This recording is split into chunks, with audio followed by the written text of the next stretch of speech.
Practice has been good. The guys are really focused, energized. You can tell the extra juice flowing out there. It's nice to see it. It's nice to be practicing, and I'm excited about the opportunity. Certainly, the more you watch these guys, you realize why they're so good. But our guys are really excited.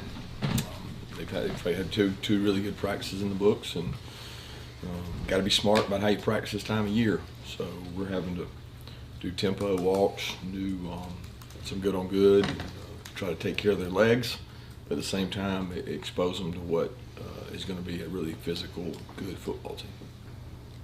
Kirby, you've had a couple sound bites as a head coach, but then over at LSU, they've got probably one of the most well-known characters, I guess, as a coach in college football. And he's got some good ones. Well, yeah. I mean, in terms of Coach Orgeron, character like that, and just his overall persona, how good do you think it is for the game, for the SEC, to have a guy like that doing what he does? Oh, it's awesome. I think it's more important what he does with his team than what he says. Obviously, words only go so far. It's your actions and your team's performance, and he certainly spoke loud and clear with that. Because they played really well in big games. He keeps his team good and loose, and they play to his character. I think it's great for our conference. I think we got a stellar group of coaches in our conference. Kirby, when you look at what Ed's done and what on offense and what Nick did with Tua, I mean, how hard is it for a defensive guy to kind of go against the way he was brought up and what he's believed in, and to maybe sacrifice a little bit of physicality? I don't think that's hard. I think, if you can score points like they're doing, that's great. What's bad about that? I mean, I think we all want to do that some.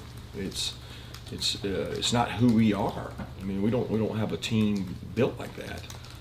We're not built like those two teams. We're built very differently, and that's not always by nature. I mean, it wasn't like all of a sudden, Alabama's decided they were going to throw the ball all the time. They got a stellar group of wideouts in one gathering. I mean, it was like they all came in at once and they became really good players. Same thing at LSU.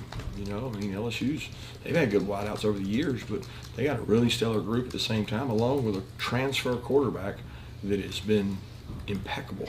So I don't know that philosophically both those guys just made huge changes as much as they inherited two really quarterbacks that are unique, that can do some special things, and they've got some special players around them. They go 4 and 5 wide so much. How much do they send out tight ends and running backs, or how much is it 3-4 wide receivers, which may alter your personnel? Yeah, they probably do the least personnel groupings of anybody we play, because they go tempo, so they go fast. They don't change who's in the game. They may change the person, but not the position. So they're in 11 personnel a lot, which is 1 back, 1 tight end, and 3 wides.